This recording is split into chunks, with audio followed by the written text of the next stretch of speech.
An absolute MLB Draft stunner and a great get for the LSU Tigers. It's another edition of Locked on LSU. Let's get it.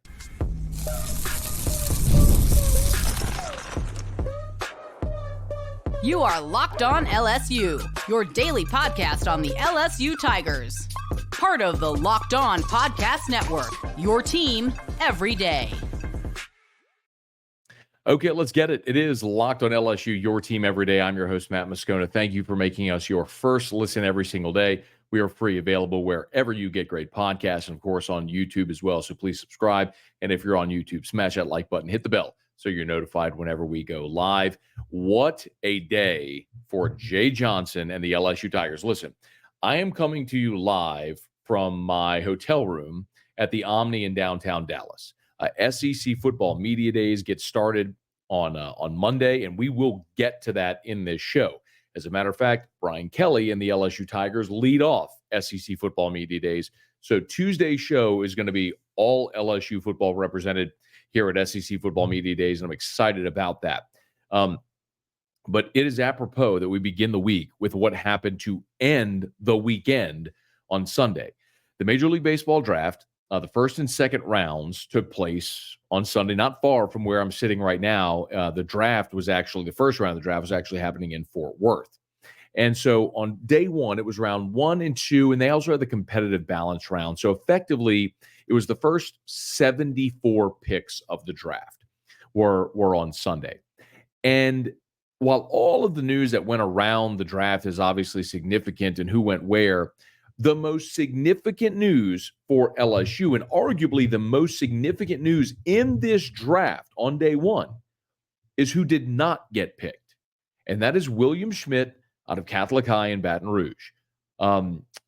Several hours before the draft was set to begin, Schmidt, on his social media, made an announcement that he was foregoing the draft and was going to come to school at LSU. A massively significant development. William Schmidt is, by all accounts, the number one right-handed pitcher in this year's draft coming out of high school.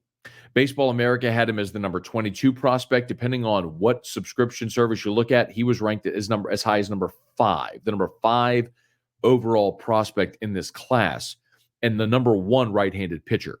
You were talking about a guy with a fastball 98, a 3-pitch mix, a curveball, which is, as I've been told, the best pitch in this draft. Meaning if you took every pitching prospect in this draft and said, okay, if everyone just took their best pitch and laid it out there, what would be the best pitch in this draft? And it would be William Schmidt's curveball. He's got a spin rate that today would be top 10 in Major League Baseball.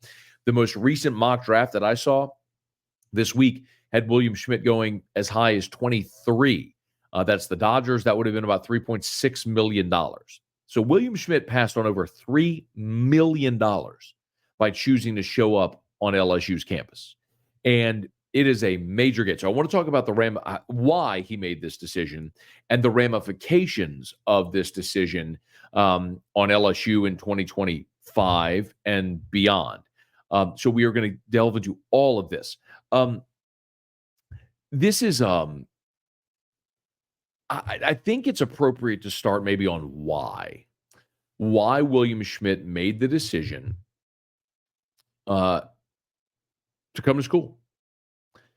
And as best I can gather, making some phone calls right after the decision was announced, this all happened very quickly for William Schmidt. And what I mean is his elevation in the ranks, in the draftable ranks, happened very quickly. Keep in mind, Connor Griffin, who went number 9 overall to Pittsburgh, an LSU signee. Since Connor Griffin was 12 years old, he knew this day was going to come, that he was going to be an elite prospect, and he has had years to prepare for this, for what life-changing money would be like, for what being an 18-year-old and going straight into pro baseball would be like, etc. For William Schmidt, the story's been well told. He was the last guy to make the freshman baseball team at Catholic High. Um, he told me on my radio show he was 5'5", 150 pounds, whatever it was. Like, he was the last guy to make the team. He hit a growth spurt. He continued to develop, and then this happened. Coming into his senior year, William Schmidt was a projected round 4 or 5 guy. And that would have been an easy decision for William Schmidt, not for anybody, but it would have been an easy decision for William Schmidt as a round 4 or 5 guy to pass, come to school, try to become a first-round pick, and make a bunch of money. But in the last 8 months, certainly, since the start, really the ramp up to his senior year in high school, William Schmidt's velocity increased to 98 miles an hour, and he became unhittable. Ends up winning the national championship as the ace of the Catholic High team, as the Gatorade State Player of the Year. He's the best high school pitcher in all the country. All of this escalated very, very quickly for William Schmidt. And I think by his own admission, he would tell you, and he has said, that he's a guy who probably needs to mature a little more. And it helps tremendously that he is a self-described lifelong LSU superfan. So here you have a guy that's 18 years old, that's very self-aware, realizes he's not ready to be a professional, doesn't want to go play pro baseball yet, wants to continue to grow and develop, wants to be a kid and have the college experience and play for the team he grew up rooting for and always wanting to wear that jersey. For you and me, in particular, if you're an adult like me, if you're my age around there, or for anybody, I think it would be very easy to look and say, man, you're talking about $3.5 million. That's life-changing money. How could you ever make that again? And I know there are some of you right now listening to this going, yeah, but if he comes to LSU and pitches really well, he could go from the 23rd pick to the first pick and make millions of dollars. And in theory, that's true. But in reality, that doesn't actually play. I was talking to Kylie McDaniel from ESPN a few weeks back. And by his estimation, there's maybe 2 prospects in his time covering the draft, right-handed pitching prospects, that were first-round draft picks coming out of high school that went to college and actually made more money. One of them was Trevor Bauer at UCLA. But the point being, the odds are against William Schmidt. The odds are against him in 3 years making more money than he would have in this draft. It's possible, but the odds are against him doing so. Now, you and I hope he goes to LSU, is awesome, and ultimately increases his draft stock, becomes Aaron Paul Skeens, a top 10 pick, and makes tons of money and wins a championship. But we'll see if that happens in time. But ultimately, it sounds like this is what it came down to. You have a young guy that's very self-aware, was not ready to be a pro, and wanted to be a kid, have the college experience, and pitch for the hometown Tigers. And in the NIL era, where there's so much negativity and cynicism, guys like William Schmidt do still exist, where it's not all about money all the time. So what a huge get, a massive get for Jay Johnson. So William Schmidt is coming to campus. Now, I want to talk about how the rest of the draft played out in the first 2 rounds and what that means for LSU in 2025. So we'll do that as we continue. We're glad you're with us here on a Monday edition of Locked on LSU, your team every day. My pleasure to tell you, as always, about our friends over at eBay Motors, a fantastic partner of ours here on Locked on LSU. Of course, at eBay Motors, it's millions of parts for your MVP with win every time with parts that fit your ride or die over at eBay Motors. Of course, you can always go to eBay Motors, and they've got the Guaranteed Fit program as well. So remember, your part is guaranteed to fit your ride or die every time, guaranteed. So go to eBay Motors to learn more. eBay Motors, ebay.com. Tap on eBay Motors. You can shop by category: vehicles, cars, pickup trucks. If you want wheels or tires, lift kits for ATVs, UTVs. There's worry-free shopping as well. Check it out at eBay Motors. Of course, keep your ride or die alive with our friends over at eBay Motors, proud partner here on Locked on LSU, your team every day. Okay, so let's talk about the rest of the draft. I want to run through the prospects that were picked, the LSU high school signees, and the LSU players that were picked on the first day and kind of go through what this means for LSU. One quick follow-up, though, if I could, on the William Schmidt news. The significant part of the William Schmidt news, I think, is what this means for LSU's rotation. A lot of people have asked, could William Schmidt be a member of LSU's weekend rotation as a freshman? Maybe. I think what is more likely is what you saw with Aaron Nola. And as a freshman, Aaron Nola opened the season as your midweek starter. He was the Tuesday night guy.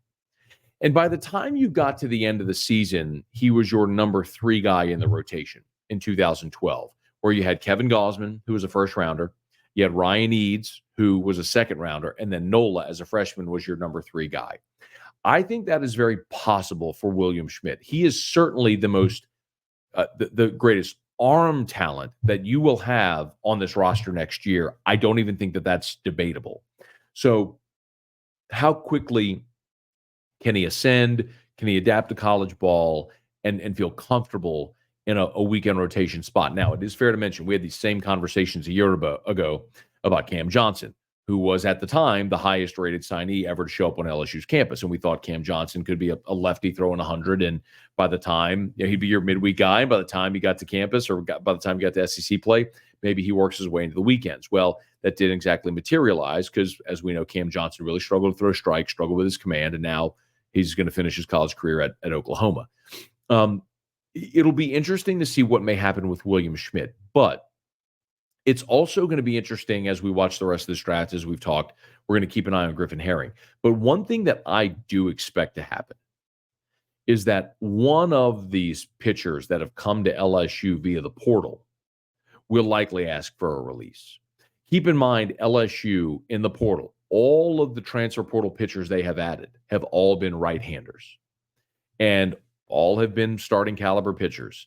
If it's, I think it's worth mentioning as well, Luke Hayden from Indiana State is a draftable prospect. So maybe Luke Hayden decides wherever his phone rings that he just signs and doesn't spend a year at LSU. That's certainly a possibility there with Luke Hayden.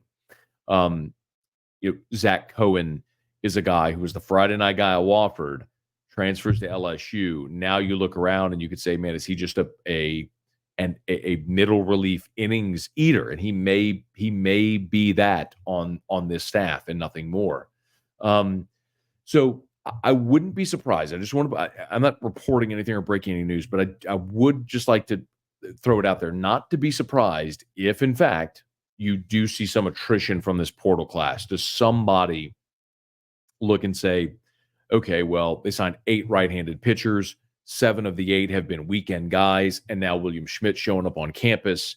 Do I ask for a release, try to go somewhere else where I'll actually have an opportunity to get innings? Keep an eye on that. Something else to keep an eye on as we make our way through the rest of this draft is the same thing with sort of the first base DH if Bear Jones ends up returning to school.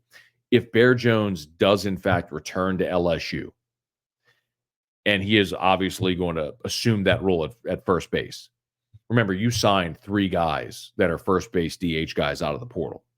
And with Eddie Yaman and Luis Hernandez and Dalton Beck, I mean, all 3 of those guys are basically on this roster vying for 2 spots, replacing Travinsky at DH and Bear Jones at first base, whatever those roles are. Well, now, if Jones comes back, now you got 3 guys vying for 1 spot as the DH. So maybe you might see one of those guys as well. Again, that's preemptive. I'm not trying to I'm not predicting anything to happen, but it is something that is a possibility, right? As you just look at scenarios that could unfold here in the remainder of the draft, that has to be mentioned, that you may lose some of those guys. But keep in mind, of course, you would rather Bear Jones and his 300 batting average and 28 homers and William Schmidt, the best right-handed pitcher in the country, come to campus instead of whatever transfers you got. So just something worth filing away.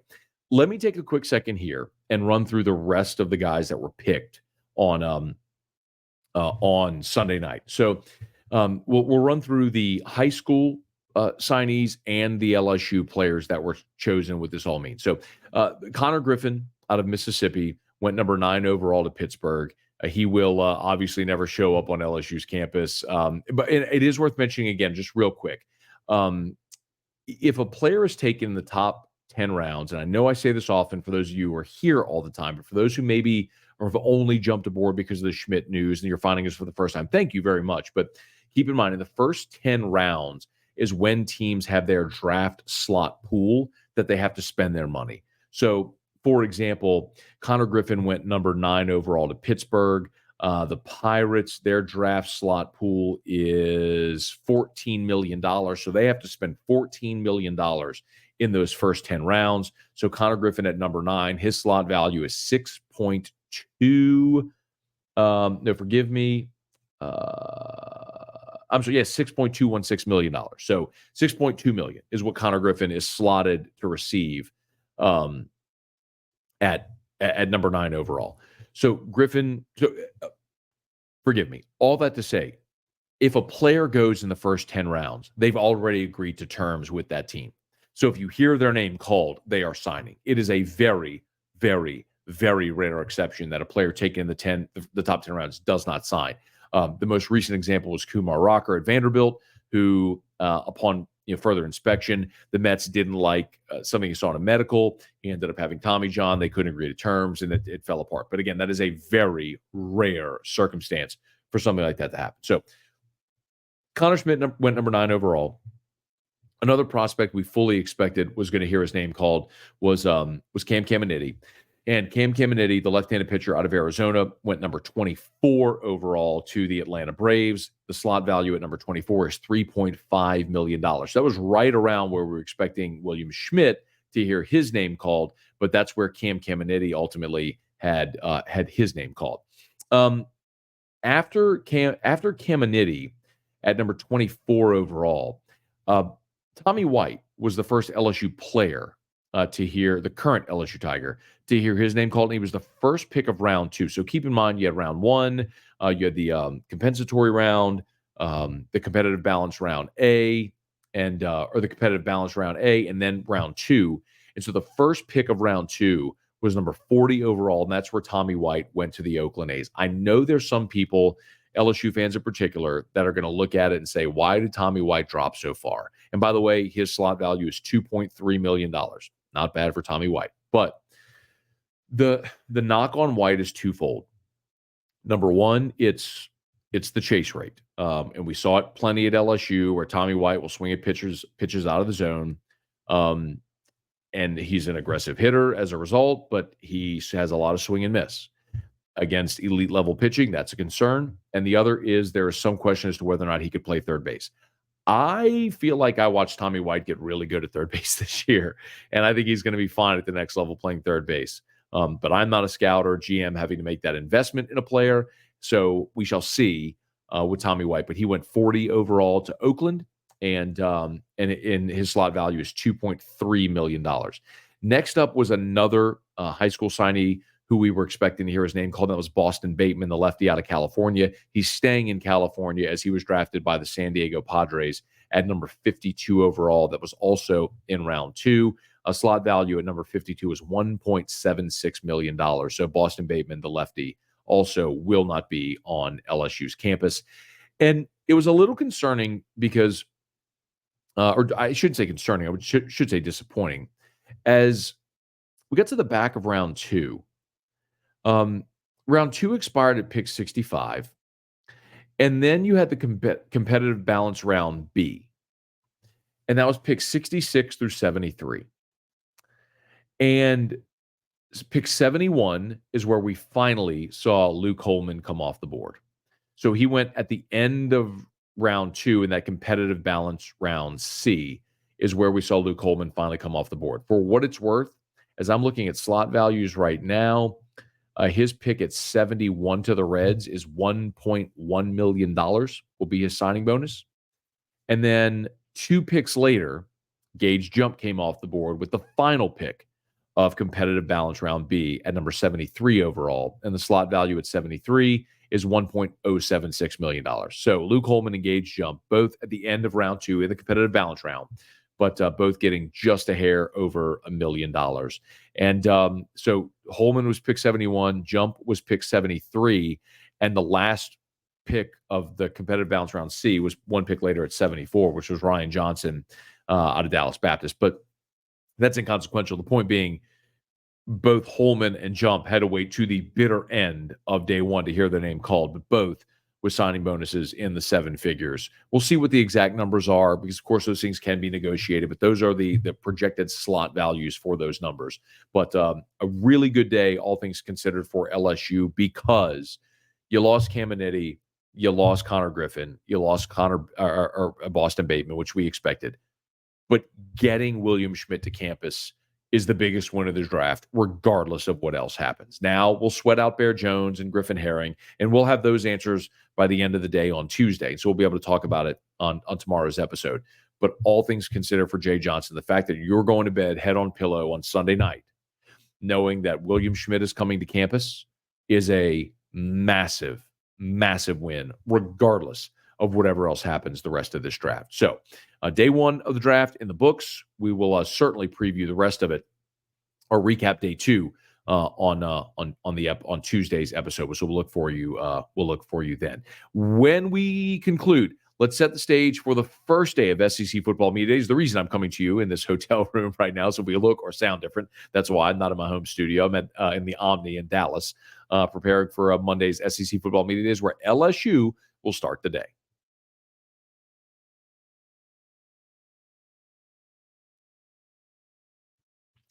So SEC football media days kicks off from the Omni in Dallas on Monday. SEC Network will have some 49 hours of coverage over 4 days, and we'll be here for it. I guess a plug, of course, many of you may know that I host After Further Review weekdays on 104.5 ESPN Radio in Baton Rouge, syndicated in New Orleans, Alexandria, Lafayette, Lake Charles, and really excited to be here at SEC Football Media Days. Been coming every year since 2012. So become a veteran at this event. And one of the things I love the most is getting to talk to players that you otherwise may never have an opportunity to talk to. But it's also a good opportunity to get a finger on the pulse of not only what the team you cover is projected to do and what the feelings are around that, but also the entirety of the league. And Greg Sankey will start off SEC Football Media Days on Monday, as he does. 9:05 a.m. is Greg Sankey's time to begin. And the commissioner will speak, and he'll give his State of the Conference address. And generally, whenever the commissioner speaks, he will also speak about whatever his issues at hand are. You better believe conference expansion, realignment, the college football playoff, TV deals, future schedules will all be considered. NIL, those are all things that are going to be discussed. So we'll see what the commissioner has on his agenda as he starts SEC Media Days on Monday at 9:05 a.m. And then following Greg Sankey is Brian Kelly. This started with Ed Ogeron, but LSU has opened SEC Media Days for nearly a decade now, it feels like. But in any event, Brian Kelly will take his third turn at the podium at SEC Football Media Days. We'll also get to talk, of course, to Garrett Nussmeier, Harold Perkins, and Mason Taylor. And one thing that I think is worth mentioning is that, having done this long enough, this is somewhat inconsequential, but I think it will end up mattering.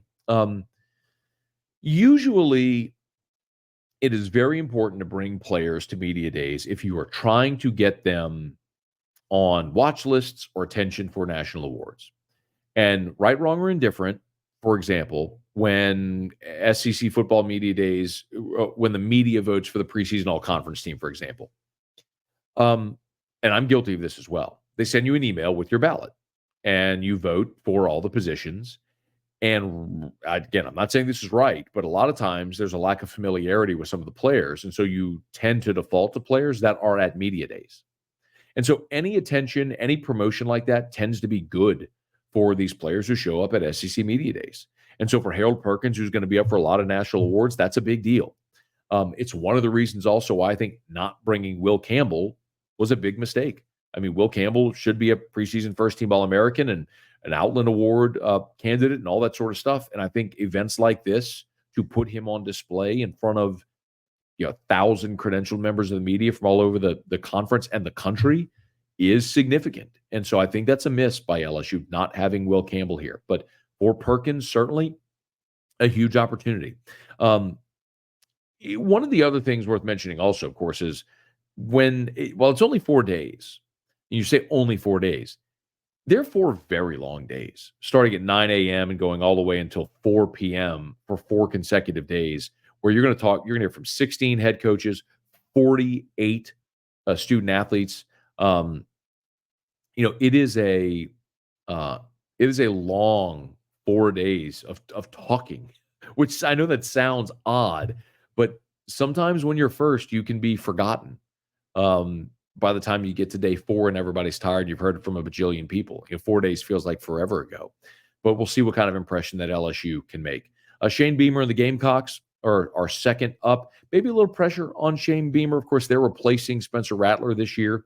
Got a transfer quarterback coming in. Ole Miss and Lane Kiffin will be third. Of course, Lane Kiffin, if you missed it late last week, his father, Monty Kiffin, the great defensive coordinator, died in Oxford. So this will be Lane's first public appearance since his father's passing, and our condolences to Coach Kiffin on the loss of his father. But no doubt he'll address that, and he'll also address enormous expectations for the Ole Miss Rebels and a team that is thought to be a playoff contender this year. They've got the schedule to do it. They were very, very active in the transfer portal, as we well know, and they'll answer a lot of those questions. Jackson Dart will be here, as well as Trey Harris, the great receiver from Ole Miss. And then the day I'll wrap up with Vanderbilt coach Clark Lee and his squad, who, of course, they'll be picked to finish dead last in the SEC.